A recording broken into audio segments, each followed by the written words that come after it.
ರಾಮಕೃಷ್ಣ, ಜೋಳದ ಕಿಟ್ಟಿ ಅಂತಾರೆ ಸರ್. ನಾನು 25 ವರ್ಷದಿಂದ ಜೋಳ ವ್ಯಾಪಾರ ಮಾಡ್ತಾ ಇದ್ದೀನಿ. ರೈತರ ಹತ್ರ ಸಾಲ ತಗೊಳ್ಳೋದು, ಮಾರೋದು.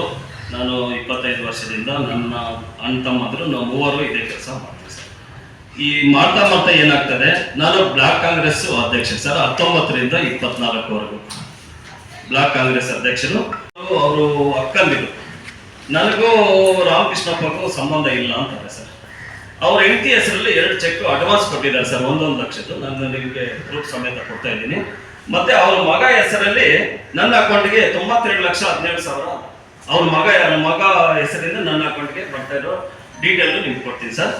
ಇವನೇನ್ ಮಾಡ್ತಾನೆ, ಅಕ್ಬರ್ ಅನ್ನೋನು ಯಾವುದೋ 5 ಲಾರಿ ಜೋಳನ ದೊಡ್ಡ ಕಂಪನಿ ಹೆಸರು ಹೇಳ್ಬಿಟ್ಟು ವೀರಮಣಿ ಬಿಸ್ಕೆಟ್ ಪ್ರೈವೇಟ್ ಲಿಮಿಟೆಡ್ ಅಂತ ಕಂಪನಿಗೆ ಹಾಕ್ಸ್ಕೊಂತಾರೆ ಸರ್.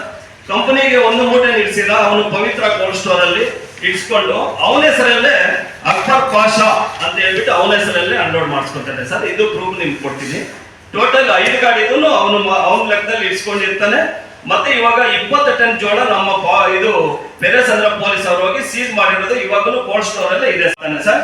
ಇಲ್ಲೇ ಬಂದು ನಾನು 10 ವರ್ಷ ಎಕ್ಸಾಮ್ಷನ್ ಕೊಟ್ಟಿದ್ದೆ ಸರ್. ಹಳ್ಳಿಯಲ್ಲಿ ನೀನು ಸುಮಾರು ಜನಕ್ಕೆ ಕೆಲಸ ಕೊಡ್ತಾ ಇದೀಯಾ, ರೈತರಿಗೆ ನ್ಯಾಯ ಮಾಡ್ತಾ ಇದೀಯ ಅಂತ ಹೇಳಿ 10 ವರ್ಷ ನನಗೆ ಎಕ್ಸಾಮ್ಷನ್ ಗೌರ್ಮೆಂಟ್ ಇಂದ ಅಕೌಂಟಿಂದ ಬಂದಿರೋದು ಪ್ರೂಫ್ ಸರ್. ಇದು ಟೋಟಲ್ 1,89,00,000 ನನ್ನ ಹತ್ರ ಮೆಟೀರಿಯಲ್ ತಗೊಂಡು ಏನ್ ಮಾಡ್ತಾರೆ ಇವರು, ಮಾರ್ಬಿಟ್ಟು ದುಡ್ಡು ಮಾಡ್ಕೊಂಡು ನಾಸೀರ್ ಅವನ ಹತ್ರ ಪೇಮೆಂಟ್ ಎಲ್ಲ ಒಂದ್ ಕಡೆ ಇಟ್ಬಿಟ್ಟು ಅವನ್ನ 3 ತಿಂಗಳ ಹಿಂದ್ಗಡೆನೆ ಸ್ವಿಚ್ ಆಫ್ ಮಾಡಿ ಬಚ್ಚಿಡ್ತಾರೆ ಸರ್. 3 ಜನ ಸೇರಿ ಅವ್ರ ಅಕ್ಕಂದಿರು ಅದೇ ಟೀಮೇ. ಇವರು ಟೋಟಲ್ 6 ಜನ ಸರ್. 3 ಜನ ಅಕ್ಕಂದಿರು, 3 ಜನ ಅಕ್ಕಮ್ಮಂದಿರು. ಅವ್ರ ಕೆಲಸನೇ ಫ್ರಾಡ್ ಮಾಡೋ ಸರ್. ತುಂಬಾ ನಾವು ಚಿಕ್ಕಬಳ್ಳಾಪುರವರೆಗೂ ಬರ್ತೀವಿ ಸರ್. ನಾವು ಪ್ರೆಸ್ ಮೀಟ್ ಕೊಡಕ್ಕೆ ಅವ್ನಿಗೆ ಗೊತ್ತಾಗ್ತದೆ ಅಕ್ಬರ್ಗೆ.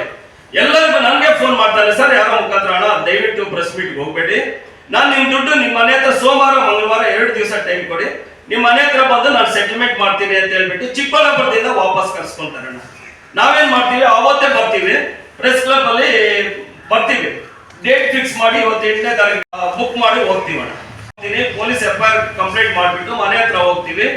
ಅವನು ಇಟ್ಕೊಂಡು ಬಂದ್ರೆ ಏನಾಗ್ತದೆ, ಇಟ್ಕೊಂಡು ಬಂದು ಸ್ಟೇಷನ್ ಬರ್ತೀವಣ್ಣ. ಏನು ಅದು ಹಿಡಿಯಕ್ಕೆ 2 ತಿಂಗಳು ಬಾಧೆ ಬಿಡ್ತೀವಿ, ಒಂದು ಕಡೆ ಇರಲ್ಲ. ಅವ್ರ ಮನೆಯಲ್ಲಿ ಒಂದು ಪೊಲೀಸ್ ಇದಾರಣ್ಣ, ಅವ್ರ ಅಕ್ಕ ನಮ್ಮ ಮೊಬೈಲ್ ನಂಬರ್ ಟ್ರೇಸ್ ಮಾಡ್ಬಿಟ್ಟು ಇಂಥ ಕಡೆನೆ ರಾಮಕೃಷ್ಣಣ್ಣ ಬರ್ತಾ ಇದಾರೆ ಅಂತ ಹೇಳ್ಬಿಟ್ಟು ಸಂಬಂಧರಿಗೆಲ್ಲ ಇನ್ಫಾರ್ಮೇಶನ್ ಕೊಟ್ಟು 5 ಜನ ಪೊಲೀಸರು ನಾವು ಹೋಗ್ತೀವಣ್ಣ ಹೈದರಾಬಾದ್ಗೆ. ಅವನೇನ್ ಮಾಡ್ತಾನೆ, ವೈಜಾಗ್ ಎಸ್ಕೇಪ್ ಆಗ್ತಾನೆ. ಯಾರು, ಅಕ್ಬರ್. ನಾವೇನ್ ಮಾಡ್ತೀವಿ, 3 ಜನ ಇಲ್ಲೇ ಸ್ಟೇ ಮಾಡ್ಬಿಟ್ಟು 2 ಪೊಲೀಸ್ ಅವ್ರು ಕಳಿಸ್ತೀವಿ ವೈಜಾಗ್ಗೆ ಲೊಕೇಶನ್ ಹಾಕಿ. ಇವ್ರು ಇಲ್ಲೇ ಇದಾರೆ, ನಾನು ಯಾರು ಹಿಡಿಯಕ್ಕಾಗಲ್ಲ ಅಂತ ಹೇಳ್ಬಿಟ್ಟು ಆ ಪೊಲೀಸ್ ಅವ್ರ ಕೈಲಿ ವೈಜಾಗ್ ಅಲ್ಲಿ ಸಿಕ್ಕಾಕೊಂತಾನೆ. ಮತ್ತೆ ಈ ಹಣ ಅವರು ಮಾಡಿರೋ ಕೆಲಸಕ್ಕೆ ಒಂದು 3 ಫಿಲ್ಮ್ ಮಾಡ್ಬೋದಣ್ಣ, ಅಷ್ಟೊಂದು ಟಾರ್ಚರ್. ಮನೆ ಹತ್ರ ಹೋಗ್ತೀವಿ, ಹೊಡಿಯಕ್ ಬರ್ತಾರೆ, ಬೈತಾರೆ. ಅವರೇ ದೊಡ್ಡ ಲಾಂಗ್ಗಳು ಎತ್ಕೊಂಡು ಮನೇಲಿ ಓಡಾಡ್ತಾ ಇರ್ತಾರೆ. ನಮ್ ಭಯ ಆಗಿ ಸುಮಾರು ಜನ ಬೀದಿಗೆ ಬಂದಿದಾರಣ್ಣ ರೈತರು. ಇವನು ಏನ್ ಮಾಡ್ತಾರೆ, ಇವ್ನ ಕೆಲ್ಸನೇ ಅದು, ಬೇರೆ ಕೆಲ್ಸನೇ ಇಲ್ಲಣ್ಣ. ಯಾರನ್ನೋ ಒಬ್ಬನ 100-200 ರೂಪಾಯಿ ಜಾಸ್ತಿ ರೇಟ್ ಹೇಳಿ ಆಸೆ ಇಕ್ಸೋದು, ಮಾಲ್ ತಗೊಳ್ಳೋದು, ಈ ತರ ಫ್ರಾಡ್ ಮಾಡೋದು. ಅವನೇನ್ ಮಾಡ್ತಾನೆ, ನಮ್ಮ ಅಕ್ಕಗೆ ಫೋನ್ ಮಾಡಿ ಅವ್ರು ಸೆಟಲ್ಮೆಂಟ್ ಮಾಡ್ತೀವಿ ಅಂತ ಹೇಳ್ತಾರಣ್ಣ. ಅವ್ರೇನ್ ಮಾಡ್ತಾರೆ, ಅವ್ರ ಅಕ್ಕಗೆ ಫೋನ್ ಮಾಡಿ ಕರ್ನೂಲ್ವರೆಗೂ ದುಡ್ಡು ತಗೊಂಡು ಬರ್ತಾರಣ್ಣ. 50 ಲಕ್ಷ ಕ್ಯಾಶ್, ಉಳಿದಿದ್ದು ಚೆಕ್ ಕೊಡ್ತೀನಿ ಅಂತ. ಅವ್ರ ಪೊಲೀಸು, ಅಮ್ಮ ನಿಮ್ ಚೆಕ್ ಮೇಲೆ ನಮ್ಗೆ ನಂಬಿಕ ಇಲ್ಲ ಅಂದ್ರೆ ಅಣ್ಣ ನಮ್ಮ ಪೊಲೀಸ್ ಡ್ಯೂಟಿದು ನಾನು ಚೆಕ್ ಕೊಡ್ತೀನಿ ಅಂತೇಳಿ ಕರ್ನೂಲ್ವರೆಗೂ ದುಡ್ಡು ತಗೊಂಡು ಬರ್ತಾರಣ್ಣ. ತಗೊಂಡು ಬಂತ ಇನ್ನ ಬರೋ ಟೈಮ್ಗೆ ಕರೆಕ್ಟ್ ಆಗಿ ಜಮೀರ್ ಅಣ್ಣದು ಫೋನ್ ಬರ್ತದೆ ನಮ್ಮ PSI. ಬಂದ ತಕ್ಷಣ ಅದು ಏನಾಯ್ತು ಏನೋ ಮತ್ತೆ ಸ್ವಿಚ್ ಆಫ್ ಮಾಡ್ಕೊಂಡು ದುಡ್ಡು ಚೆಕ್ಗಳು ತಗೊಂಡು ರಿಟರ್ನ್ ಹೊರಟೋಗ್ತಾರೆ. ಈ ತರ ಅಣ್ಣ, ಇವಾಗ ನಾನು ಒಬ್ಬ ಕಾಂಗ್ರೆಸ್ ಕಾರ್ಯಕರ್ತ ಅಣ್ಣ, ದುಡ್ದಿದ್ದೀನಿ ಅಣ್ಣ ಪಾರ್ಟಿಗೆ. ನಮ್ಗೆ ಮೋಸ ಮಾಡಿ ಇವ್ರು ಯಾರೋ ಕಳ್ಳರಿಗೆ ಸಹಾಯ ಮಾಡೋದು ಯಾವ ಧರ್ಮ ನೀವೇ ಅಣ್ಣ? ಅವತ್ತು ಚಿಕ್ಕಬಳ್ಳಾಪುರಕ್ಕೆ ಬರ್ತಾರಣ್ಣ ಜಮೀರ್ ಅಣ್ಣ ಅವರು ಬರ್ತಾರೆ. ನಾವು ಸತ್ತೋಗ್ಬಿಡ್ತೀವಣ್ಣ, ನಮ್ಗೆ ರೈತರ ಟಾರ್ಚರ್ ತಡ್ಕೊಳಕ್ಕಾಗಲ್ಲ. ದಿನ 50 ಜನ ರೈತರು ಬಂದು ಮನೆಯಲ್ಲಿ ಕೆಟ್ಟ ಮಾತೆಲ್ಲ ಬೈತಾ ಇದ್ದಾರೆ. ನೀವು ನಿಮ್ ಕೈಲಿ ಇದೆಯಣ್ಣ, ನನ್ಗೆ ಸಹಾಯ ಮಾಡಿ ಅಂತ ಅಲ್ಲಿ ಹೋಗಿ ಕೇಳ್ತೀನಿ ಅಣ್ಣ. ಕೇಳಿದ್ರೆ ಜನ ತಳ್ತಾರೆ, ಆಚೆ ಬಂದು ಪೊಲೀಸ್ ಅವ್ರು ನಮ್ಗೆ ಕಳಿಸ್ಬಿಡ್ತಾರಣ್ಣ. ಪ್ರೆಸ್ ಮೀಟ್ ಎಲ್ಲ ಆಚೆ ಬರ್ತಾರೆ. ನಾನು ರೈತರಿಗೆ ಅನ್ನದಾತರು, ನಾನು ತಪ್ಪು ಮಾಡಲ್ಲ, ಅವ್ರಿಗೆ ನಮ್ಗೆ ಅನ್ನ ಕೊಡೋರು ರೈತರು ಅಂತ ಹೇಳ್ಬಿಟ್ಟು ನಾಳೆನೆ ಇವ್ರು ಅಕ್ಬರ್ ಅವ್ರು ಕರೆಸ್ಬಿಟ್ಟು ನಾನು ಅಮೌಂಟ್ ಕೊಡಿಸ್ತೀನಿ ಅಂತ ಹೇಳ್ಬಿಟ್ಟು ಆಶ್ವಾಸನೆ ಕೊಟ್ಟು ಬರ್ತಾರಣ್ಣ ಜಮೀರ್ ಅಣ್ಣವರು.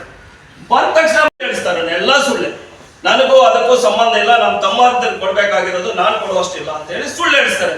ಅವ್ರ ತಂಗಿ ಹೇಳ್ತಾರೆ, ನನಗೆ ಜಮೀರ್ ಅಣ್ಣ ತುಂಬಾ ಸಹಾಯ ಮಾಡಿದ್ರು, ನಮ್ಮವರು ನಮ್ಮ ರಿಲೇಷನ್ ಅಂತ ಅವ್ರು ಹೇಳ್ತಾರೆ. ಅಣ್ಣ ಯಾವ ನ್ಯಾಯ ಅಣ್ಣ? ಸ್ವಜನ ಪಕ್ಷಪಾತ ಪ್ರಮಾಣ ವಚನ ಮಾಡಿಬಿಟ್ಟು ನಿಮ್ಮವರಿಗೆ ಸಹಾಯ ಮಾಡಿ ನಮ್ಮ ಬಡ ರೈತರಿಗೆ ನಾವು ಅನ್ಯಾಯ ಮಾಡಿದ್ರೆ ನಾವ್ ಎಲ್ಲಿಂದ ಅಣ್ಣ? 1,89,00,000 ಅಣ್ಣ. ಮನೆ ಕರ್ಸ್ಕೊಂತಾರಣ್ಣ. ನಿಮ್ ತಂಗಿ ತರ ಇದೀವಿ, ನಮ್ಗೆ ಏನಾದ್ರು ಕಮ್ಮಿ ಹಾಕೊಡೋಣ ಅಂತ. ಏನ್ ಕಮ್ಮಿ ಹಾಕೊಡ್ಬೇಕಮ್ಮ? ಅಣ್ಣ 10 ರೂಪಾಯಿ ಕಮ್ಮಿ ಹಾಕೊಡೋಣ, ಸೆಟಲ್ಮೆಂಟ್ ಮಾಡ್ತೀವಿ ಅಂತ ಅವ್ರ ಅಕ್ಕಂದ್ರೆ ಕೂಡ್ಸ್ಕೊಂತಾರೆ.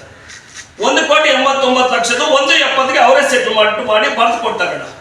ಬರ್ದು ಕೊಟ್ಟು ಅವ್ರು ಏನ್ ಹೇಳ್ತಾರೆ, ಬರೀ 10 ಲಕ್ಷ ಕೊಡ್ತೀನಿ, ನಮ್ಗೆ ಆರ್ನಮೆಂಟ್ ಲಾಯರ್ ಮುಖಾಂತರ ಆರ್ನಮೆಂಟ್ ಪೇಪರ್ ಬರ್ಸ್ಕೊಂಡ್ ಬರ್ತೀನಿ, ಸೈನ್ ಹಾಕ್ಬಿಟ್ಟು ಹೋಗ್ಬೇಕು ನೀವು ಅಂತಾರಣ್ಣ. ಹೇಗಿಸೋ ಪ್ಲಾನಿಂಗ್ ಅಣ್ಣ. ಈ ತರ ಮಾಡಿ ನಮ್ಗೆ ಹಣ ತುಂಬಾ ಮೋಸ ಮಾಡಿ ನಮ್ಗೆ ಹಣ ದಾವಣಗೆರೆ ಕಡೆಯಿಂದ ಒಂದು 20 ಜನ ಫೋನ್ ಮಾಡಿದಾರೆ ಅಣ್ಣ, ನಮಗೂ ಮೋಸ ಆಗಿದೆ. ಇವಾಗ ಇನ್ನೂ 3-4 ಜನ ಬರೋರು ಇದ್ರೆ ಅಣ್ಣ, ಅವ್ರೇನೋ ಎಮರ್ಜೆನ್ಸಿ ಆಗಿ ಬಂದಿಲ್ಲ. ಇವ್ರಿಗೂ ಒಂದು 3 ಲಕ್ಷ ಮೋಸ ಮಾಡಿದ್ದಾರೆ, ಇವ್ರಿಗೆ 14 ಲಕ್ಷ ಮಾಡಿದ್ದಾರೆ. ಇನ್ನೊಬ್ಬರಿಗೆ ನಂದಗೋಪಾಲ್ ರೆಡ್ಡಿ ಅಂತ ಗುಡಿಬಂಡಿ ಅವ್ರದ್ದು, ಅವ್ರು ಚೆಕ್ ಕೊಟ್ಟಿದ್ದಾರೆ, ಅರೆಸ್ಟ್ ವಾರೆಂಟ್ ಕೂಡ ಇದೆಯಣ್ಣ. ಅವ್ರಿಗೆ ಕೋರ್ಟ್ ಹತ್ರನೇ ಅವ್ನು ಬಂದಿಲ್ಲ, ಅರೆಸ್ಟ್ಗೂ ತಪ್ಪಿಸ್ಕೊಂಡು ಓಡಾಡ್ತಾ ಇದ್ದಾನೆ. ಅವ್ರಿಗೆ 15 ಲಕ್ಷ ಕೊಡ್ಬೇಕು. ಗುರುಕೃಪಾ ಟ್ರೇಡರ್ಸ್ ಅಂತ ರಾಮಕೃಷ್ಣಪ್ಪ ಕೋಲಾರ ಅವರು 25 ಲಕ್ಷ ಅವ್ರಿಗೂ ಕೊಡ್ಬೇಕು. ಅವರು ಇವಾಗ ಅವರು ಜಮೀರ್ ಅಣ್ಣ ಅವರು ಒಂದೇ ಒಂದು ಫೋನ್ ಮಾಡ್ಬಿಟ್ಟು ಬಂದು ಅವ್ರು ಸೆಟಲ್ಮೆಂಟ್ ಮಾಡಿ ಅಂತ ಹೇಳಿದ್ರೆ ಅರ್ಧ ಗಂಟೆ ಅಣ್ಣ ಕೆಲಸ ಇದು. ದುಡ್ಡಿದೆಯಣ್ಣ, ಎಲ್ಲ ಬಚ್ಚಿಟ್ಕೊಂಡು ಕೂತ್ಕೊಂಡಿದಾರಣ್ಣ. ಯಾಕಣ್ಣ ನಮ್ಮಂತ ಬಡವ್ರಿಗೆ ಮೋಸ ಮಾಡ್ಬೇಕಣ್ಣ? ನಾವು ಹೋಗ್ಲಿ ಅವ್ರ ಮೇಲೆ ಫೈಟ್ ಮಾಡೋ ಅಷ್ಟು ದೊಡ್ಡವ್ರೇನಣ್ಣ. ನಾವೇನೋ ಚಿಕ್ಕ ಕಾರ್ಯಕರ್ತರು ಚಿಕ್ಕ ಹಳ್ಳಿಯಲ್ಲಿ ಏನೋ ವ್ಯವಹಾರ ಮಾಡ್ಕೊಂಡು ಜೀವನ ಮಾಡೋರಣ್ಣ. ನಮ್ಗೆ ಈ ತರ ಮೋಸ ಮಾಡಿದ್ರೆ ನಾವು ಹೆಂಗಣ್ಣ ಬದುಕೋದು ಹೆಂಗೆ ಹೇಳೋಣ? ಮಾನ್ಯ ಸುಪ್ರೀಂ ಕೋರ್ಟ್ ಜಡ್ಜ್ ಅವರಿಗೆ ದಯಾಮರಣ ಪತ್ರ ಬರೀತಾ ಇದೀವಣ್ಣ. ನಮ್ಗೆ ಒಂದೇ ದಾರಿ ಇರೋದು, ನಾವು ಸಹಾಯ ಮಟ್ಟಕ್ಕೆ ಬಂದಿದೀವಣ್ಣ. ಲಾಸ್ಟ್ಗೆ ಅವ್ರು ಏನಾದ್ರೂ ನಮ್ಗೆ ಸಹಾಯ ಮಾಡಿಲ್ಲ, ನಿಮ್ ಮುಖಾಂತರ ಕೇಳ್ಕೊಳ್ಳೋದು ಒಂದೇ ಅಣ್ಣ, ನಮ್ಗೆ ನ್ಯಾಯ ಬೇಕಣ್ಣ. ನಮ್ ಕೇಸು FIR ಏನು ಬೇಡ, ನಮ್ ಕೊಡೋದು ಕೊಟ್ಬಿಟ್ರೆ, ನಮ್ ರೈತರು ಕೊಡೋದು ಕೊಟ್ಬಿಟ್ರೆ ನಮ್ ನೆಮ್ಮದಿಯಾಗಿ ಬದುಕೊಂತೀವಣ್ಣ. ಬೇಕು ಎಲ್ಲ ನಾಸೀರ್ ಅನ್ನೋನ ಹತ್ರ ದುಡ್ಡಿಟ್ಬಿಟ್ಟು ಅವ್ನು ಬಚ್ಚಿಟ್ಟಿದ್ದಾರೆ. ಅವನು 3 ತಿಂಗಳು ಅಣ್ಣ. ಈ ತರ ಇವಾಗ ನಾವೇ ಆಗ್ಲಿ ಯಾರಿಗಾದ್ರೂ ಒಂದು 10 ರೂಪಾಯಿ ಮೋಸ ಮಾಡಿದ್ರೆ ನಮ್ಮನ್ನು ಬಿಡ್ತಾರೆ ಅಣ್ಣ.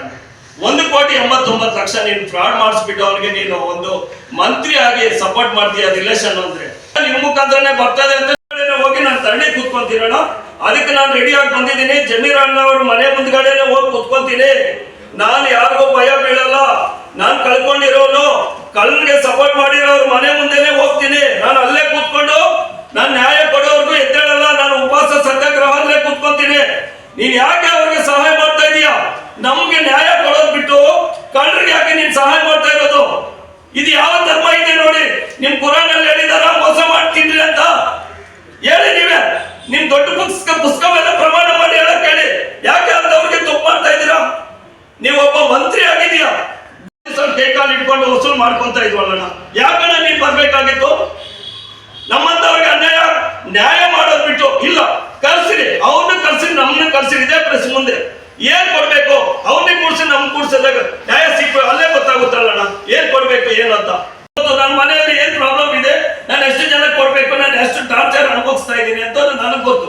ಜಮೀರ್ ಅಹ್ಮದ್ ಅವ್ರ ಮನೆ ಮುಂದ್ಗಡೆ ಹೋಗಿ ಧರಣಿ ಮಾಡೋದ್ರ ಗ್ಯಾರಂಟಿ ಅಣ್ಣ. ಯಾವುದು ಇಲ್ಲಿಗಲ್ ಮಾಡಿಲ್ಲ. ಸಾಹೇಬರು ಇಲ್ಲ, ಹೈಕೋರ್ಟ್ ಲಾಯರ್ಗಳಿಗೆ 10 ಲಕ್ಷ ಚೆಕ್ ಕೊಟ್ಟು ಅವರಿಗೆ ಜಾಮೀನು ಹೈಕೋರ್ಟ್ ಇಂದ ಜಾಮೀನು ಕೊಡ್ಸಿರೋದು ನಮ್ಮ ಜಮೀರ್ ಸಾಹೇಬರು 10 ಲಕ್ಷ ಕೊಟ್ಟಿದ್ದಾರೆ ಅಂತ ಹೇಳಿ ಯಾವುದು ರಿಕ್ವೈರ್ ಆಗಲಿಲ್ಲ. ನಾನು ಹೋಗಿ ಸಾಕಾಗಿ ಬಂದಿದ್ದೀನಿ. ಇದುವರೆಗೂ ಕೊಡ್ಲಿಕ್ಕೆ ಈಗ ರಾಮಕೃಷ್ಣ ರಿಪೋರ್ಟ್ ಬಂದ್ಮೇಲೆ ನಾವೆಲ್ಲ ಹೋಗಿದ್ದೀವಿ. ನಾನು ರೈತರು ಕೊಡ್ಬೇಕು, ನಾನು ಸಣ್ಣ ವ್ಯಾಪಾರಿ ಯಾರು ರೈತರು ಇಸ್ಕೊಂಡು ಕೊಡೋದು 10 ಲಕ್ಷ ಬಿಡಿಸಿ ಜೀವನ ಏನಾದ್ರು ದಯವಿಟ್ಟು ಮುಖಾಂತರ ಕೇಳೋದಿಷ್ಟೇ, ದುಡ್ಡು ರಿಕವರಿ ಮಾಡ್ಬೇಕು. ಇಂಥ ಕಳ್ಳನ್ನ ಏನ್ ಮಾಡ್ತೀರಿ ನೀವೇ ಯೋಚನೆ ಮಾಡ್ರಿ, ಪ್ರಶ್ನೆ ಸೇರಿ ಅಂತ